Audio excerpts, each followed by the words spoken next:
Halo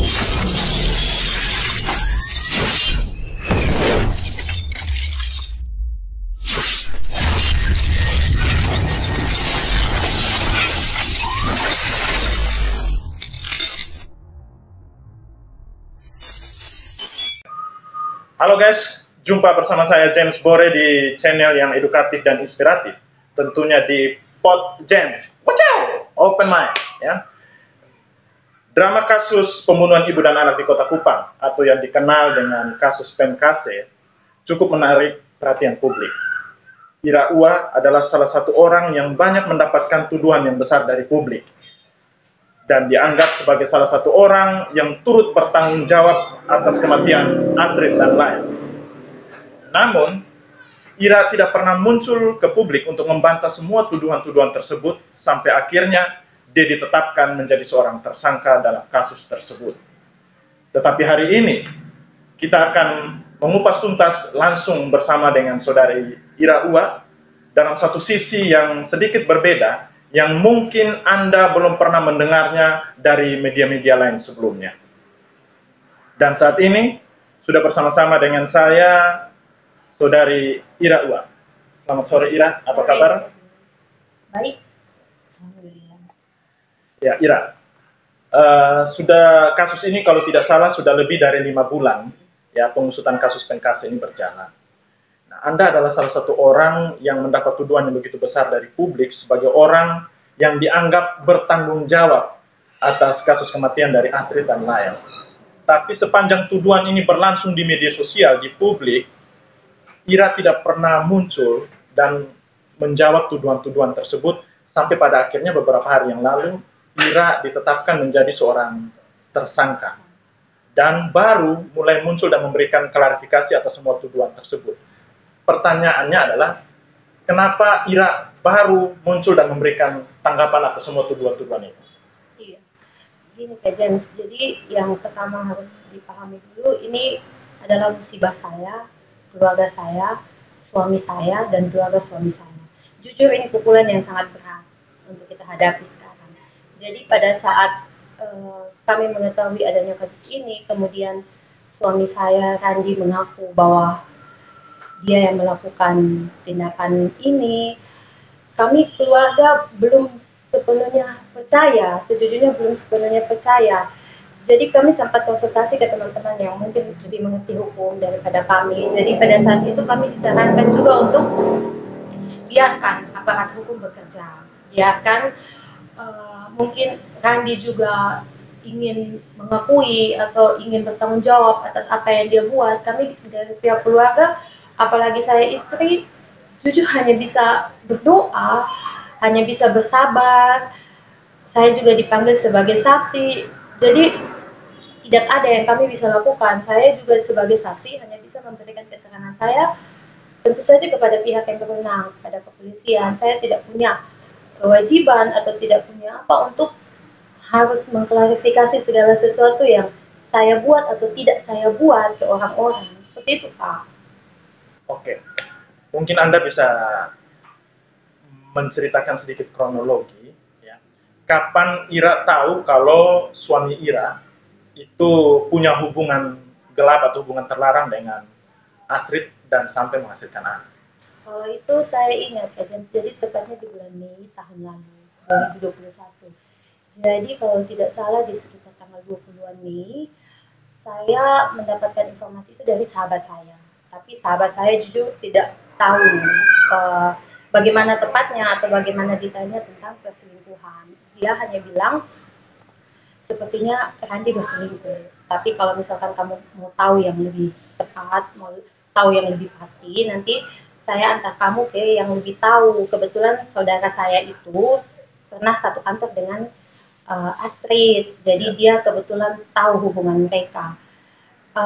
Maka sore itu saya dengan sahabat saya langsung ke keluarganya sahabat saya yang tahu. Pada saat itu saya ditunjukkan foto, kemudian saya diceritakan bahwa mereka sering keluar atau mereka pernah berhubungan lah. Tapi pada saat itu keluarganya sahabat saya juga tidak tahu detailnya seperti apa. Pada saat itu itu mereka bilang ada seseorang yang sahabat dari korban, kemudian pernah juga menjadi teman sekolah dari suami di Rote yang tahu lebih pasti mengenai kejadian ini. Jadi tentang mungkin pacaran dulu kan, eh, korban adalah mantan pacar suami saya. Jadi uh, teman mereka ini, teman dari korban yang lebih paham bagaimana kisah mereka dulu atau bagaimana sampai mereka berselingkuh sekarang, itu korban itu sering bercerita ke temannya dia itu. Jadi saya pernah juga bertemu dengan sahabatnya korban untuk diceritakan mengenai detailnya. Jadi saya ingat itu bulan Mei, Kak. Bulan Mei. Nah, itu kira-kira reaksinya Ira pada saat mengetahui pasti bahwa ternyata mereka memang punya hubungan atau kembali lagi berhubungan, itu seperti apa reaksinya? Marah kepada suami kah, apa, atau mungkin pergi cari si korban dan terjadi pertengkaran besar atau apa gimana? Gini ya Kak, mungkin kalau Kakak bilang mereka berhubungan kembali, jujur saya tidak pernah tahu. Dari dulu saya tidak pernah tahu suami saya mantannya ini. Saya berpacaran 6 tahun dengan suami saya sebelum menikah, 5 tahun. 5 tahun pacaran. Saya pacaran 5 tahun lebih sebelum menikah. Kemudian saya juga menikah 4 tahun lebih. Saya tidak pernah mendengar tentang korban. Suami saya juga tidak pernah menceritakan tentang korban. Karena pada saat itu yang saya dengarkan, korban merupakan mantan pacar paling lama. Tapi saya tidak pernah dengar tentang kisah itu sebenarnya. Jadi pada saat mendengar itu pun saya jujur saya kaget. Kemudian saya setengahnya juga tidak percaya. Saya tidak percaya suami saya bisa melakukan hal-hal seperti itu di belakang saya. Karena hubungan saya dengan suami pun dalam keadaan yang baik-baik saja, senormalnya orang menikah, tidak ada masalah, tidak pernah ada konflik apa-apa. Jadi pada saat itu saya bertanya kepada suami, namun pada saat hari pertama saya tanya, suami belum jujur. Yang besoknya lagi saya tanyakan, kan saya sebagai istri saya ingin mendengar langsung dari suami. Jadi pada saat hari kedua saya tanya, belum juga jujur. Nah di hari ketiga itu kebetulan saya bilang ke suami, jujur, kalau misalkan kamu selingkuh, lebih baik kamu jujur ke saya. Karena saya sudah tahu pada saat saya bertanya kepada kamu dari kemarin-kemarin itu, saya sudah tahu. Saya mengcopy SMS kamu. Mungkin dulu Kak James pernah ingat ada aplikasi bisa copy SMS. Jadi saya itu bilang seperti itu ke suami.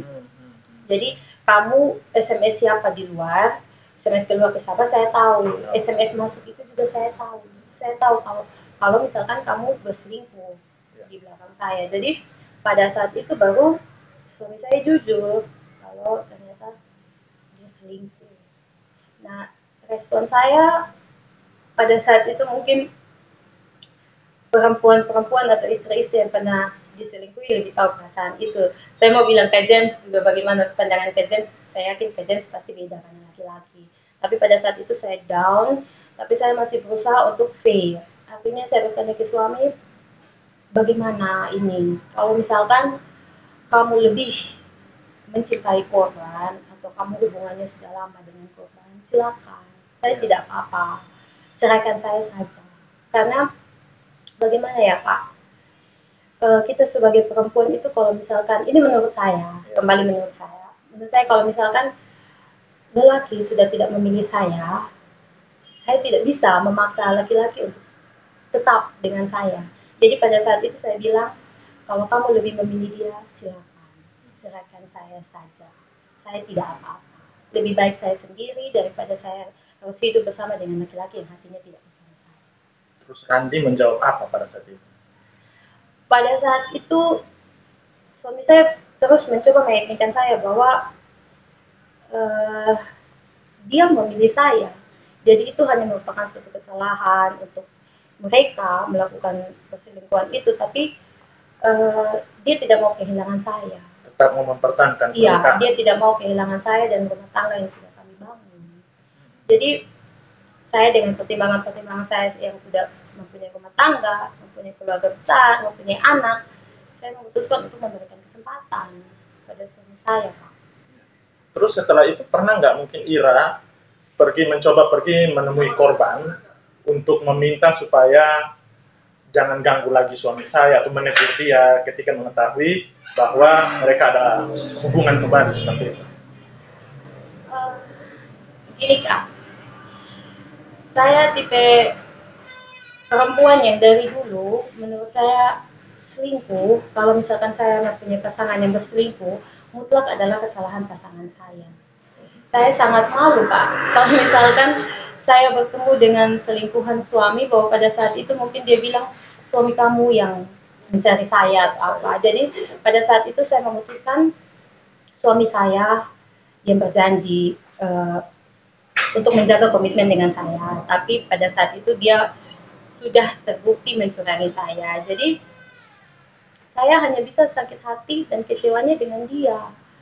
Saya tidak mau membawa orang lain lagi ke dalam permasalahan rumah tangga.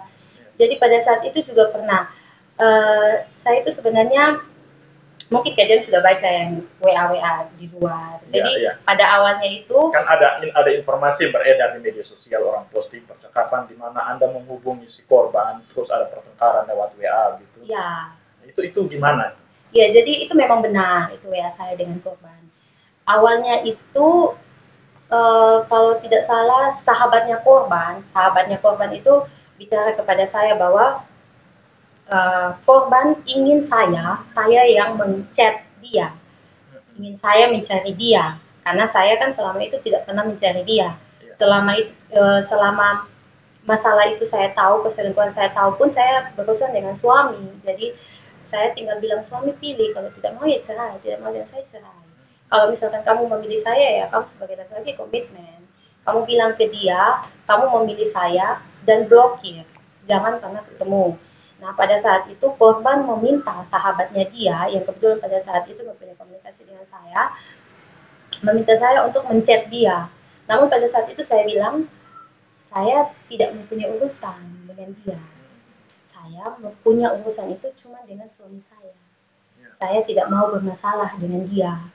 Nah pada saat itu saya juga bilang kalau dia yang mempunyai masalah dengan saya atau mempunyai urusan dengan saya, ya dia yang cari saya, bukan saya yang cari dia. Nah itu kemudian langgar cuma beberapa menit Kak, tiba-tiba ada nomor baru yang masuk bilang, halo ini saya Ate, ini saya mau menceritakan tentang perselingkuhan ini. Jadi pada saat itu kan saya kaget Kak, saya tidak mau mencari tapi dia yang mencari saya. Tapi pada saat itu saya hanya sempat menasihati dia, sudah apa yang kamu mau ceritakan sebagai perempuan cukup sudah, seperti itu saja Kak. Nah kemudian setelah itu tidak ada komunikasi lagi, kemudian saya merasakan Kak, kalau misalkan menurut sahabatnya korban kan tidak mendengar kok ini sahabat-sahabatnya atau keluarganya. Jadi pada saat itu saya mengupayakan untuk masuk dari keluarga. Saya berusaha untuk mencari tahu. Pada saat itu sahabatnya korban bilang, kakaknya korban ini korban paling takut. Dia punya kakak laki-laki yang korban takut. Coba kamu WA. Jadi atas suruhan sahabatnya korban, pada saat itu kami mencari tahu tentang kontak kakaknya korban. Karena yang nama Om Jack. Ya, nama Kak Jack. Jadi pada saat itu saya belum mendapat nomornya. Saya minta ke sahabatnya korban, dia belum punya nomornya. Jadi pada saat itu kami mencari lewat medsos, di Instagram belum dapat. Pada saat itu saya lihat di Facebook, saya tunjukkan ke sahabatnya korban, dia bilang, iya itu sudah, kamu WA saja, kamu inbox saja. Jadi pada saat itu saya inbox, halo kakak. Mungkin kan pada saat itu saya sudah terlebih dahulu dikasih tahu kalau keluarga korban tahu mengenai saya, tahu mengenai suami saya dan hubungan suami saya dengan korban. Jadi pada saat itu saya memberanikan diri, saya mencari kakaknya korban. Pada saat itu saya meminta tolong untuk menasihati Astrid, menasihati Ate agar tidak berhubungan lagi dengan suami saya, suami orang. Nah, saya juga mempunyai kakak laki-laki kan Kak Jen, jadi menurut saya seorang kakak laki-laki, kakak saya juga tidak pernah mencampuri urusan pribadi saya, tapi seorang kakak laki-laki itu akan paham akan bisa menasihati adiknya dengan cara apapun agar tidak terlalu jauh dengan suami orang. Itu menurut saya. Jadi pada saat itu saya bilang, kakak saya minta tolong. Pada saat itu kakaknya bilang, bukan bilang ya kak, tapi terkesan mungkin belum tahu. Itu yang saya dapati dari WA. Saya masih punya untuk bukti lengkapnya inbox saya dengan kakaknya korban. Jadi pada saat itu kakak korban bilang, Nona tahu sejauh mana. Kalau misalkan Nona tahu semua, dampak dan resiko akan sangat besar. Jadi pada saat itu kan kajian saya pikir selingkuh itu akan punya dampak terhadap rumah tangga saya. Jadi saya bilang, iya Pak, sebelum dampak dan resiko semakin besar, saya meminta tolong kepada kakak untuk menasihati adik kakak saja. Biarlah suami saya menjadi urusan saya akan menasihati suami saya. Nah pada saat itu mungkin kebetulan kakak korban sibuk atau uh, mungkin tidak mau menanggapi saya pada saat itu. Jadi pada saat itu kakak korban bilang, oh nanti baru dilanjutkan lagi, saya lagi sibuk. Jadi saya hanya bisa bilang, oke kak, ini nomor handphone saya. Apabila di kemudian hari suami saya yang terbukti menghubungi Atek terlebih dahulu, dikasih tahu ke saya saja. Nah, saya akan menghandle suami saya untuk tidak bertemu dengan Astrid. Tapi untuk urusan Astrid, saya minta tolong kakak dan keluarga. Kakak kan punya anak, kakak punya rumah tangga sendiri. Kakak yang saya harapkan bisa mengerti posisi saya sebagai istri yang punya rumah tangga dan punya anak. Pada saat itu saya bilang seperti itu di kakaknya korban. Nah, kemudian itu saya tidak ada hubungan lagi dengan kakaknya korban, saya tidak ditanggapi, saya tidak di WA lagi. Kemudian mungkin beberapa minggu setelah itu Kak James, beberapa minggu setelah itu saya mendapatkan informasi bahwa korban mencari suami saya lewat teman-temannya di kantor, teman-teman SMA-nya suami saya, adik suami saya. Jadi diminta untuk membuka blokir. Oh, jadi suami Kak Ira ini, Randi, sempat memblokir nomornya. Iya, kan yang pada saat korban. Awal saya bilang, oke, kamu bertanggung jawab, kamu laki-laki pegang tanggung jawab loh Randi, kamu sudah memilih saya, berarti kamu harus bicara dengan dia baik-baik.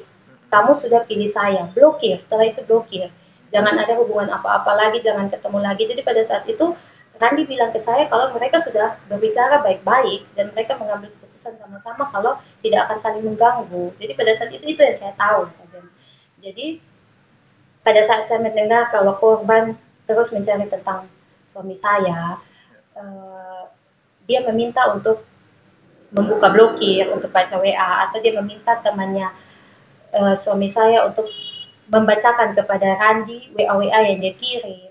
Nah pada saat itu saya bertanya kepada Randi, saya bilang, Randi, kamu masih ada hubungan, kamu buka blokir dengan Astrid. Nah pada saat itu Randi bilang, tidak, saya tidak pernah buka blokir, saya tidak berhubungan dengan dia. Buktinya kan dia cari saya, itu karena saya yang tidak mau mempunyai komunikasi lagi dengan dia. Nah mau tidak mau kan saya percaya kak. Jadi pada saat itu saya percaya, kemudian saya bilang, oke, berarti kamu tidak mencari dia kan dalam posisi sekarang. Nah dibilang, iya saya tidak cari dia. Kalau begitu dia ada perlu dengan kamu, mungkin pada saat sekarang dia cari tahu tentang kamu, dia minta untuk berkomunikasi dengan kamu, jadi biar saya yang telepon. Saya kan sudah memberikan kesempatan, saya sudah memberikan kesempatan kepada kamu dan dia untuk menyelesaikan hubungan kalian. Jadi pada saat sekarang kalau misalkan dia perlu dengan kamu, kamu juga mungkin berbicara dengan dia di depan saya, jangan di belakang saya. Jadi pada saat itu saya telepon ke Astrid, saya telepon ke korban, tidak diangkat. Saya WA ya, kurang lebihnya Kak James mungkin bisa baca yang beredar, saya WA, tapi kalau misalkan untuk ancaman Kak, saya masih punya skripnya lengkap juga. Saya bilang di situ, kalau kamu terus seperti ini, kamu tidak mendengar siapa-siapa lagi, kamu terus mencari suaminya orang yang telah memilih istri sahnya, saya pastikan WA kamu itu akan sampai ke kakak kamu. Jadi saya cuma bilang seperti itu Kak. Saya tidak ada ancaman lain selain itu. Jadi gini Kak Ira, kan sempat ada isu-isu juga yang beredar di grup-grup Facebook banyak seakan-akan mereka mencoba membuat sebuah kronologi yang mana katanya suami Kak Ira ini Randi sempat mencoba untuk meminta bertemu dengan korban. Katanya dia mau ke Jakarta, hubungan rumah tangga saya sudah hancur, jadi pokoknya sampai ketemu mau lihat terakhir anak saya, bla bla segala macam begitu. Sampai yang pada akhirnya dari peristiwa itu muncullah cerita bahwa Ira menggerebek mereka mendapat dan sampai terjadi pertengkaran. Itu gimana klarifikasi? Kalau soal suami saya mencari korban, bagaimana caranya? Jujur, saya tidak tahu. Saya tidak tahu bagaimana untuk mereka bertemu saja saya tidak tahu. Kalau untuk mengrebek, gini Kak, saya tidak di posisi tempat kejadian. Kan saya Berarti lihat Kak Ira sama sekali tidak pernah istilah datang mencari suami, grebek ketemu mereka sementara berdua di situ terjadi pertengkaran. Pernah seperti itu atau tidak sama sekali? gini Kak, mungkin saya ceritakan kurang lebihnya. Jadi Ya. di tanggal 26 Agustus itu kan yang saya lihat atau saya baca dari pemeriksaan ini, rentetan kejadian itu kan dari 27 Agustus sampai 31 Agustus. Nah, gini Kak James, di tanggal 26 itu suami saya, Randi ini meminta izin kepada saya, dia mau ke Semau di tanggal 27. 27 Iya, Agustus. dia akan pergi bersama bosnya di 27 Agustus. Nanti di tanggal 28 dia balik. Ya. Nah, jadi kalau misalkan saya itu di tanggal 27 saya punya janji temu dengan dokter di Siloam. Jadi saya pergi ke rumah sakit. Saya bersama dengan adik saya, kemudian balik dari rumah sakit, kami masih sempat belanja di toko baju. Nah, di tanggal 28 yang ada di dalam dakwaan, mungkin kejadian ya, Kak, kejadiannya seperti di tanggal 28, pada saat itu saya sedang piket. Saya sedang di sekolah. Jadi saya piket di sekolah itu dari pagi jam setengah 8, jam 8 sampai siang. Kemudian siangnya itu saya kerja kelompok Kak. Jadi saya kan guru kebetulan. Jadi saya kerja perangkat, ada namanya perangkat pembelajaran, persiapan kami guru untuk mengajar selama 1 semester. Saya dengan teman-teman saya itu ada di kosnya teman saya, salah satu teman. Jadi saya sampai malam di situ. Jadi saya mungkin itu kan yang goreng bukan saya Kak. Saya tidak tahu isu-isu seperti itu beredar dari mana. Berarti cerita bahwa Ira menggerebek mereka apa semua itu tidak seperti itu atau tidak pernah terjadi seperti itu? Itu kan mungkin haknya orang untuk berpendapat Kak Jens, tapi saya kebetulan mempunyai bukti yang kuat juga. Saya pada saat itu memakai Google Maps. Jadi saya punya Google Maps itu lengkap Kak. Saya ada di mana berkesesuaian dengan cerita saya. Kemudian pada saat itu saya kan WA group dengan teman-teman saya janjian untuk ke kos atau apa itu saya punya WA-nya juga. Teman-teman saya ada juga untuk memberikan kesaksian. Jadi ya itu saya rasa bukti dari saya. Terus menyangkut ada informasi yang berkembang bilang Ira sempat menyadap handphone suami, memasang aplikasi Live 360 untuk mengetahui keberadaan suami ketika dia pergi keluar atau apa begitu. Yang mana pada akhirnya publik mulai merangkai dari tindakan itu sampai munculnya sebuah peristiwa yang tadi seperti saya bilang, akhirnya grebek mereka, dapati terjadi pertengkaran yang sampai berujung pada pembunuhan seperti itu. Aplikasi Live 360. Live 360. Jadi gini Kak Jen, saya mungkin jelaskan sedikit mengenai aplikasi Live 360. Jadi aplikasi Live 360 itu bukan aplikasi penyadap. Jadi aplikasi Live 360 aplikasi safety driving. Jadi dia kurang lebih seperti Google Maps tapi dia sharing. Jadi misalkan saya nih temenan sama Kak James. Kakak harus tahu kalau misalkan saya temenan dengan kakak di Live 360 harus di accept gitu. Jadi bukan saya menyadap lalu kakak tidak tahu. Seperti WA, mungkin kakak harus save nomornya saya harus men-save nomornya Kak James juga. Jadi Live 360 seperti itu. Jadi kita harus berteman, saling tahu, baru bisa saling pakai. Jadi aplikasi Live 360 itu misalkan dia juga memberikan notif kalau pada saat itu teman kita yang se-circle itu mungkin kecepatan mengendarai kendaraannya di atas kecepatan 60 kilo per jam atau apa, nanti kita punya notif. Jadi aplikasi Live 360 itu bukan penyadap sebenarnya. Iya, dan pada saat kejadian pun saya tidak memakai aplikasi Live 360. Saya kan lagi percaya dengan suami saya, Kak James, apa yang saya pakai. Oke Kak Ira, ini agak sedikit masuk ke ketika Anda ditetapkan menjadi tersangka dalam kasus ini dan Ira mengajukan pra-peradilan melalui kuasa hukum.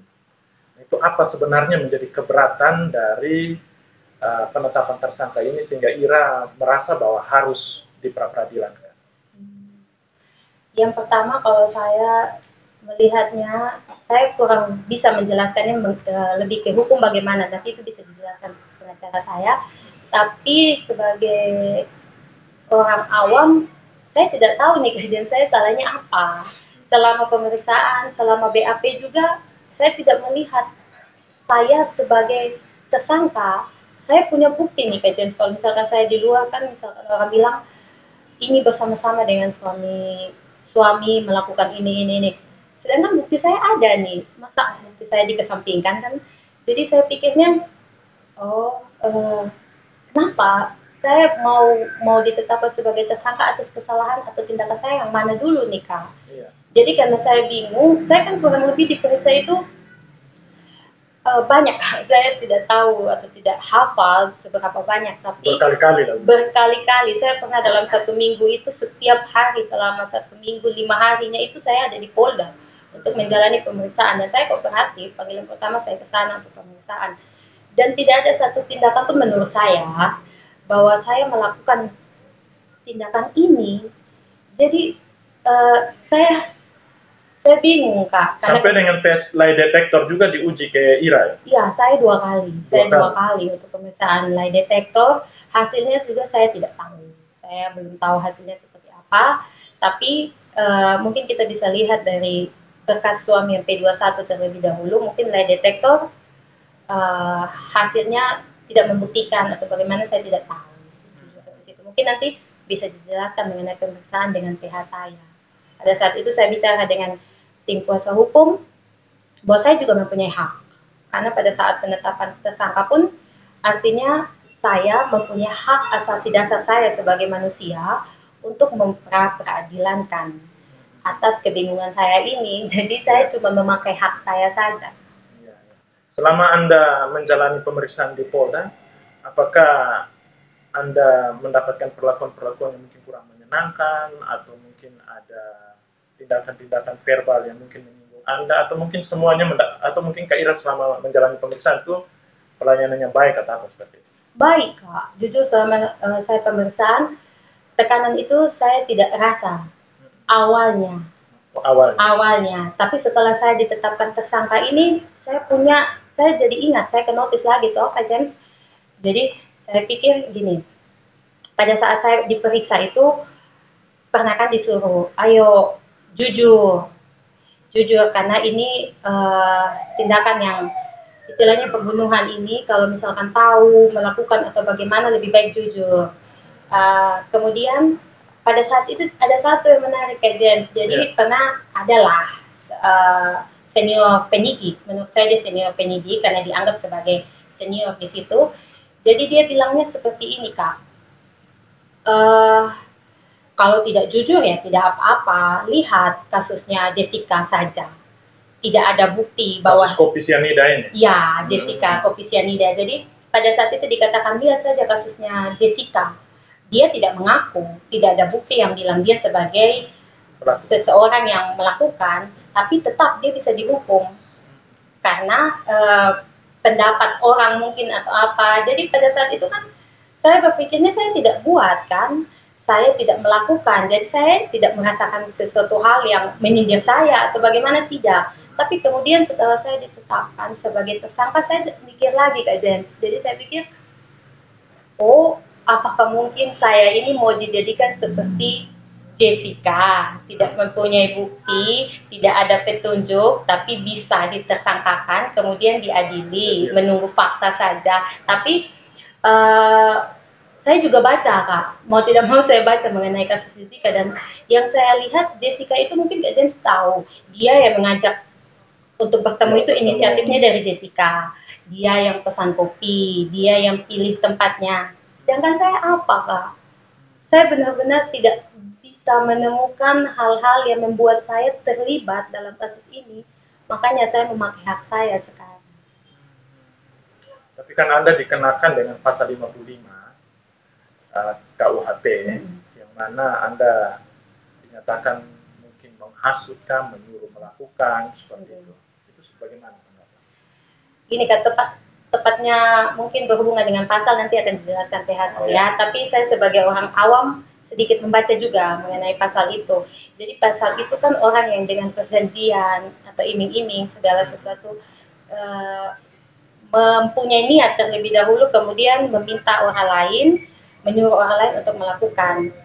Saya bingung Kak. Saya dalam hasil BAP saya bilang apa ke suami untuk melakukan tindakan itu, atau saya menjanjikan apa, atau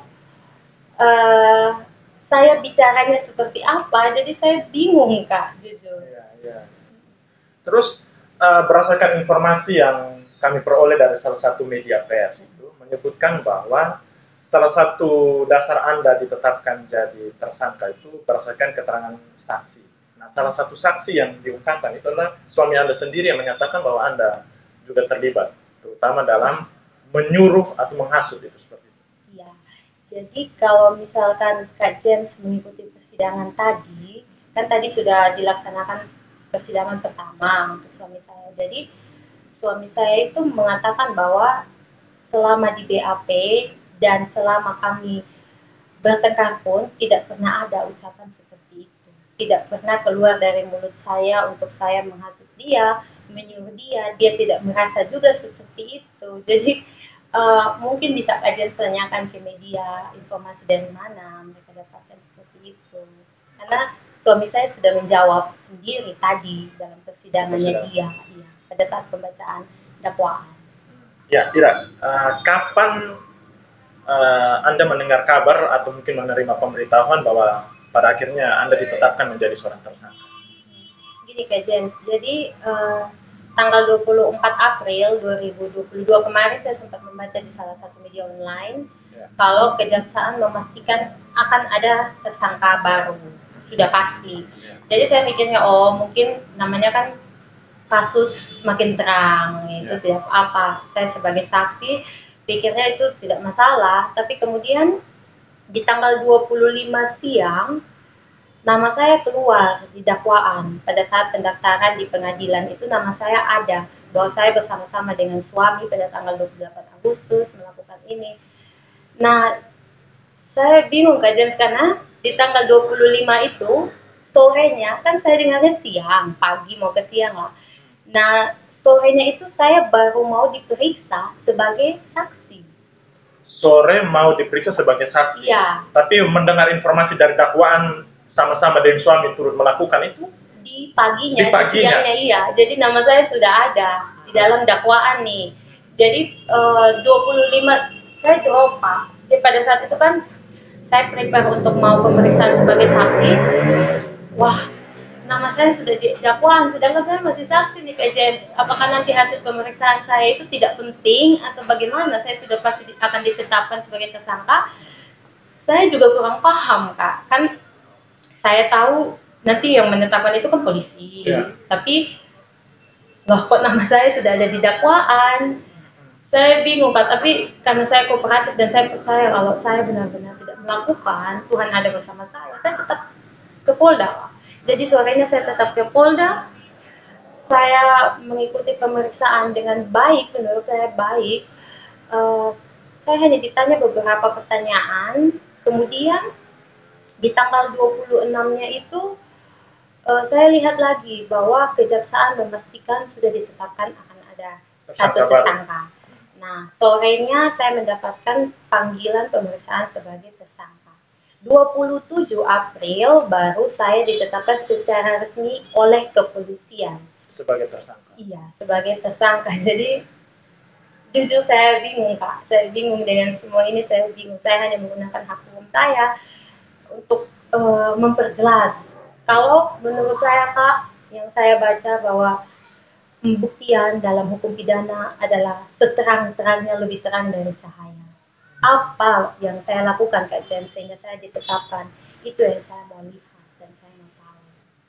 Ada satu yang terbesit tadi dari pernyataan Ira mengatakan bahwa dari dalam dakwaan jaksa itu mengatakan bahwa tanggal 28 Agustus ya, itu Ira bersama dengan suami-suami melakukan, karena berdasarkan informasi yang kita terima Sama-sama.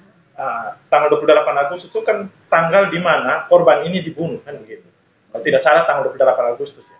Nah, yang jadi kalau tidak salah sesuai pernyataan suami. Ya, keterangan suami yang ada di muat di media kan begitu. Nah, yang jadi pertanyaan adalah pada tanggal 28 Agustus itu Ira memang sedang bersama-sama dengan suami atau tidak? Jadi gini Kak James, tadi saya sudah sempat jelaskan tanggal 28 itu saya piket di sekolah. Kemudian saya mengerjakan perangkat pembelajaran bersama teman-teman guru lainnya di kos teman saya di Kayu Putih. Nah malamnya itu saya juga pulang ke rumah malam. Di sekitar tengah malamnya jam mungkin 10 atau 11 gitu suami saya menjemput saya. Kan saya sudah tahu kalau suami saya di tanggal 28 sudah di Kupang, sudah pulang dari Semau, kemudian ke kantor. Jadi biasalah Kak James kalau misalkan kita yang punya rumah tangga baru, anaknya masih kecil dititipkan ke rumah orang tua, biasanya seperti itu. Kami pulang kantor baru pulang ke rumah kami di Alak. Jadi pada saat itu suami saya menjemput saya untuk pulang. Di tanggal 28 itu suami saya menjemput saya untuk pulang. Ya, malamnya. Menjemput saya untuk pulang ke rumah kami di Alak.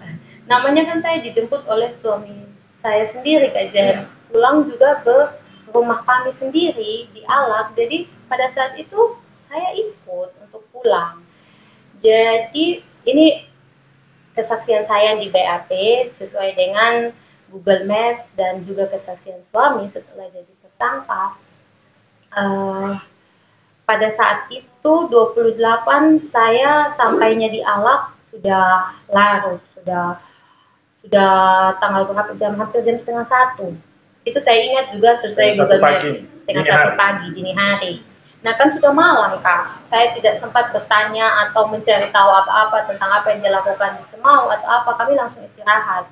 Di tanggal 29 itu suami bilang mau ke kantor, mau ke kantor, ya mau istilahnya ada keperluan di kantor. Jadi saya dan suami pergi ke kantornya dia, saya cuman mendrop dia terus saya langsung ke rumah Nekolan, ke anak saya.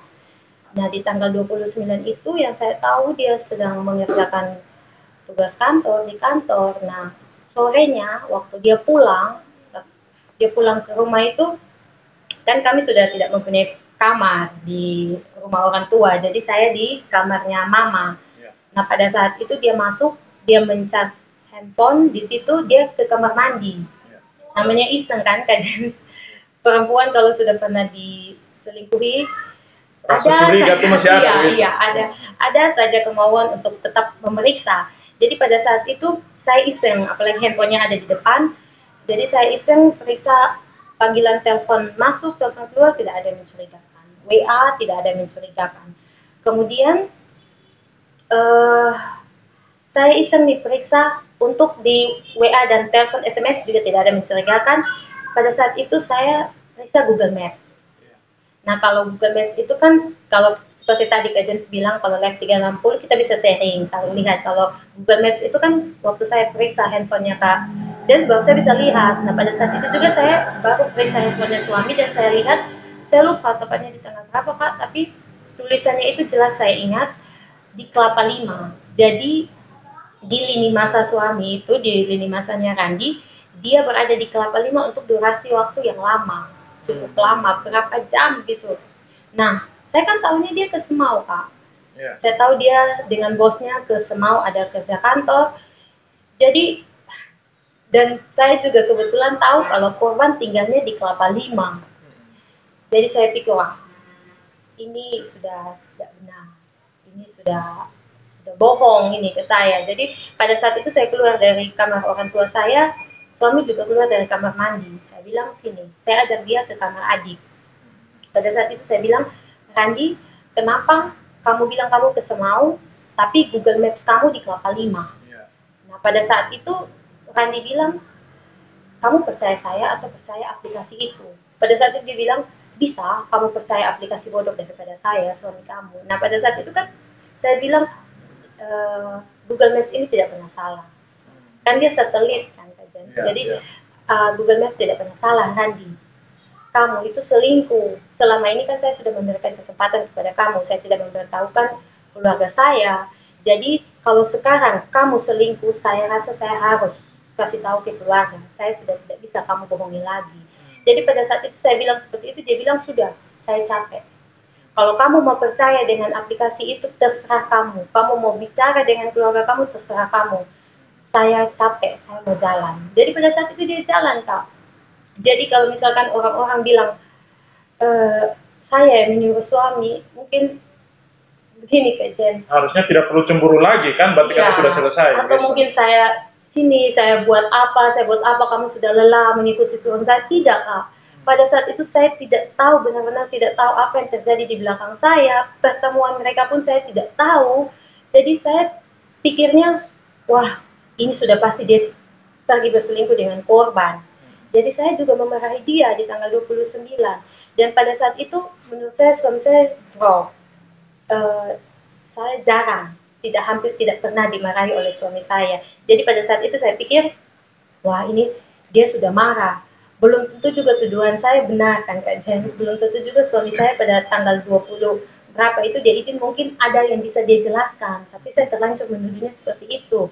Jadi pada saat dia pergi dari rumah, saya mengikuti dia. Saya ambil mobil, saya ikuti dia. Saya berpikirnya dia balik ke rumah kami di Alak. Jadi pada saat saya sampai ke rumah Alak, suami saya tidak ada. Saya telepon, saya SMS tidak masuk. Saya telepon tidak aktif. Saya WA centang 1. Jadi saya putar-putar sampai mungkin sekitar jam 7-an, saya rasa saya sudah takut, ini sudah malam. Saya panggillah sahabat saya yang tahu, yang awalnya kasih tahu saya tentang masalah, kan dia sahabat saya dari dulu. Jadi saya bilang, bantu saya, Randi, karena saya curiga Randi pergi berselingkuh, Randi lari dari rumah. Jadi tolong bantu saya cari. Pada saat itu saya minta tolong duluan untuk cek ke kantornya suami.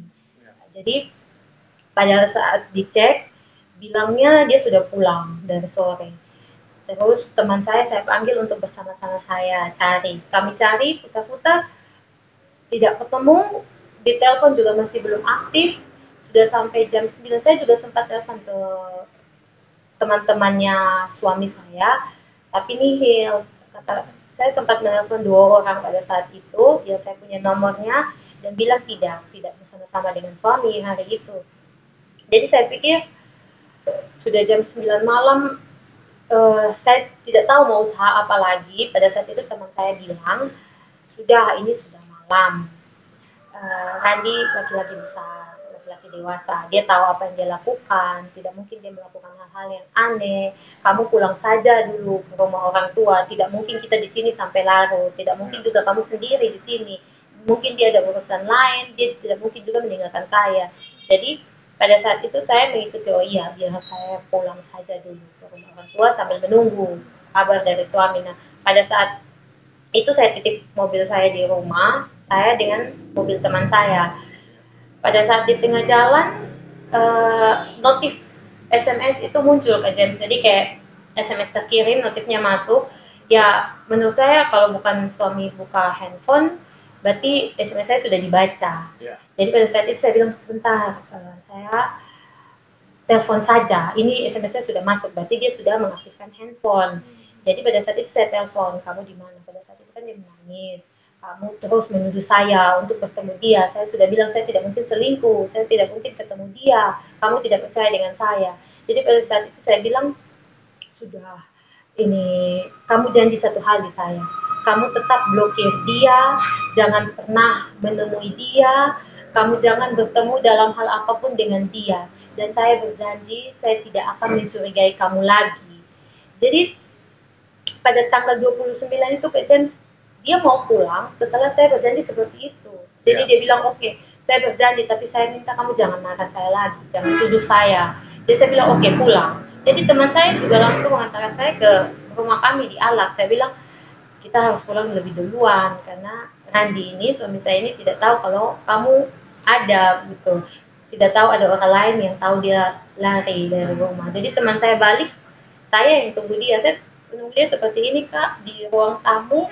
Pada saat dia pulang, saya cuma tanya, kamu dari mana? Dia bilang, saya dari jauh.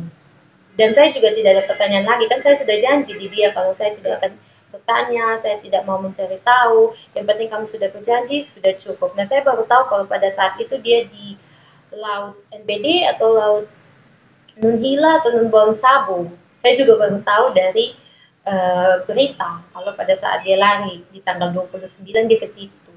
Jadi saya sebenarnya tidak tahu. Nah, di tanggal 30 itu kan di tanggal 29, Kak. Di tanggal 30 saya tidak ingat apa yang terjadi di situ, tapi pada saat itu suami bilang dia pulang, dia tidak tidur bersama saya di Nekolan.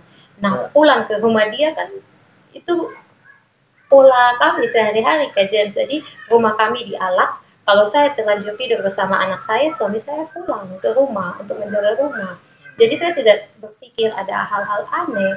Nah, di tanggal 31 saya ditelepon oleh temannya korban yang saudara dengan sahabat saya itu yang awalnya memberitahukan kepada saya. Jadi dia bilang, Kak, siapa yang pakai mobil di tanggal 27? Ini Kak Randi kah? Jadi pada saat itu saya bilang, tidak, saya yang pakai. Oh, mungkin Kak Randi ini, karena korban ini, karena Ate dan anaknya ini dijemput oleh seorang laki-laki pakai mobil hitam. Tanggal 27, iya. Kalau tidak salah, dia bilang hari Jumat. Kan pada saat saya ditelepon itu tanggal 31. Nah, dia bilang tanggal 27, hari Jumat itu siapa yang pakai mobil. Nah, saya hanya bisa bilang, oh, kayaknya bukan Randi, karena mobil saya yang pakai. Saya tidak berpikiran Randi pakai mobil apa, saya tidak tahu. Yang jelas mobil di saya. Jadi Randi juga kerja, yang saya tahu. Dia bilang, oh, berarti mungkin bukan Kak, berarti mungkin bukan Kak Randi juga. Nah, yang saya tahu sampai di situ. Tiba-tiba di akhir September, saya ingat di akhir September itu saya sedang mempersiapkan diri untuk masuk ke jabatan. Dia menginformasikan lagi kepada saya. Jadi kami saling chat. Dia bilang kalau pada saat itu korban sampai saat itu belum pulang ke rumah. Ini di bulan September ya? Di bulan September.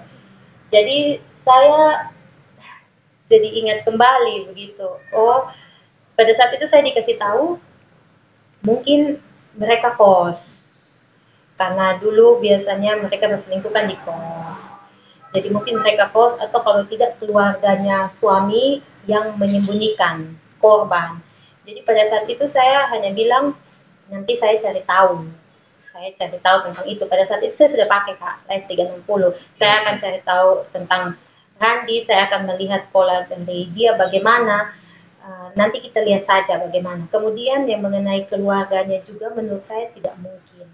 Untuk orang tuanya dia, bapak dan mamanya suami saya, menurut saya tidak mungkin melakukan hal itu kepada saya. Kalau keluarga lain saya tidak tahu, nanti kita lihat saja. Nah, tapi kan sebagai perempuan nih Kak, pada saat itu saya tetap curiganya, oh bisa jadi mungkin nanti yang saya dengar, yang dari dulu saya diceritakan kan. Ini di bulan September, Ira masih cemburu, masih curiga sama suami? Cemburu Pak, saya bukan cemburu sih, saya kan dulu diceritakan kalau pola selingkuh mereka itu nanti ketemuan lagi setelah 2-3 tahun, saling cari lagi, kemudian itu tidak saling bertemu, kemudian nanti 2-3 tahun lagi ketemuan lagi. Jadi pada saat itu waktu dikasih tahu seperti itu, saya mikirnya oh mungkin sekarang suami ini sedang break saja, tidak benar-benar selesai, mungkin bisa ketemu lagi seperti pola-pola mereka selama ini atau bagaimana. Jadi saya sempat bilang ke suami, jadi pada saat saya tahunya pola mereka seperti itu, saya dikasih tahu lagi bahwa korban belum pulang, saya kepengennya oh mereka bisa saja nanti ketemuan di belakang saya. Jadi saya pernah di tanggal, saya ingat 23 September, saya ingat karena saya sudah di BAP beberapa kali mengenai hal ini. Jadi pada tanggal 23 September itu sempat saya bertengkar lagi karena saya curiga kalau mereka akan bertemu. Jadi pada saat itu suami juga seperti itu, dia marah, dia meninggalkan handphonenya di rumah, dia bilang kalau kamu curiga karena handphone ini saya berkomunikasi lagi, saya kasih tinggal handphone. Kamu soal, kamu punya sudah handphone itu, saya tidak pakai lagi, saya jalan. Jadi dia jalan lagi dari rumah. Nah kemudian sempat lagi di 8 Oktober Kak James. Nah itu saya masuk Rajabatan dari 29 September sampai 20 Oktober. Nah 8 Oktober itu saya ada dalam Rajabatan di hotel saya Bapak. Nah kita kan tidak bisa minta izin untuk keluar pada saat itu, full harus sampai selesai baru boleh. Nah di tanggal 8 Oktober lagi saya sempat menasihati suami, saya bilang, Randi kalau memang kamu pikir-pikir lagi, kalau memang kamu lebih mencintai korban atau lebih menyayangi korban, kamu dengan korban saja, kamu dengan atlet saja, kamu ceraikan saya sekarang, nanti 2-3 tahun lagi seperti pola-pola kamu seperti biasanya, saya sudah tua, kamu sudah tua, baru kamu memilih dia dan menceraikan saya, itu kan sudah menurut saya sudah terlambat kan Kak, lebih baik kamu sebagai laki-laki putuskan secepatnya itu, saya atau dia, kamu sudah. Nah pada saat itu suami marah lagi, jadi Randi marah, Randi bilang, kamu ini, saya sudah ikut kemauan kamu untuk tinggal di rumah orang tua selama 1 bulan ini, kamu Rajabatan kan, saya minta ke dia kan, kajian saya curiga, wah dia tinggal di Alak pada saat tidak ada saya takut ada pertemuan apa atau apa, jadi saya bilang kamu harus tidur di Nekolan, kamu harus tidur di rumah orang tua saya. Di situ kebetulan ada CCTV, kemudian ramai, di situ banyak keluarga saya, jadi setidaknya kan pasti dia malu kan Kak kalau dia selingkuh. Jadi dia bilang saya sudah sampai tidur di rumah orang tua kamu juga, kamu tidak bisa percaya saya.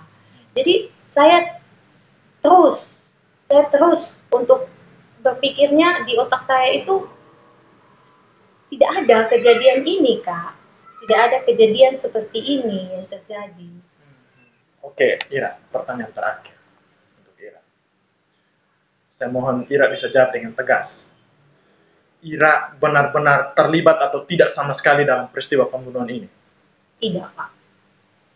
Boleh dicari tahu dari sisi mana nanti kita buktikan. Saya tidak. Tuhan juga tahu saya tidak. Ira siap mengikuti segala proses sampai mungkin nanti persidangan apapun, Ira sangat siap. Saya kuat Kak. Saya tidak buat, saya kuat. Saya pasti hadapi. Kalau misalnya proses ini nanti dia berjalan sampai pada akhirnya ternyata mungkin tidak ditemukan satu bukti apapun yang menerangkan bahwa Ira terlibat dalam kasus ini dan pada akhirnya Ira dibebaskan. Nah, menjalani kehidupan selanjutnya setelah itu, apa yang Ira ingin lakukan? Mungkin yang pertama saya harus lebih kuat lagi dari sekarang, saya harus lebih tegar lagi, dan mungkin Kak dari fenomena yang ada sekarang ini kan, menurut saya perselingkuhan itu banyak, walaupun banyak yang tidak mengakui kalau saya korban atau apa. Menurut saya suami saya mencurangi saya adalah korban perselingkuhan suami saya. Jadi mungkin ke depan saya akan bergabung dengan lembaga-lembaga atau saya mencari beberapa orang yang juga merasakan atau ikut merasakan hal-hal yang seperti saya rasakan sekarang. Saya rasa perempuan seperti saya itu juga perlu untuk didengar. Seseorang atau satu korban perselingkuhan itu suaranya juga perlu didengar. Artinya sebelum membuli sebaiknya Anda dengar dulu dari orang ini. Apalagi kebetulan untuk korban perselingkuhan, saya tidak tahu forumnya seperti apa, tapi jujur sampai sekarang saya belum tahu harus dilaporkan kemana. Jadi kalau memang sudah ada, saya pasti akan bergabung. Tapi kalau belum ada, saya rasa forum perempuan seperti itu seharusnya penting, ya, untuk menampung orang-orang seperti saya. Oke, baik, terima kasih Kak Ira untuk waktunya. Dan guys, ya demikianlah hasil wawancara kami dengan Ira Ua. Ya. Semoga informasi atau klarifikasi yang diberikan oleh Ira bisa menjadi pembanding opini yang beredar di masyarakat. Soal pembuktiannya tentunya ada ruangnya sendiri yang akan dipakai untuk membuktikan kebenaran yang sebenar-benarnya. Oke, hanya itu saja guys. Terima kasih, salam sukses untuk kita semua.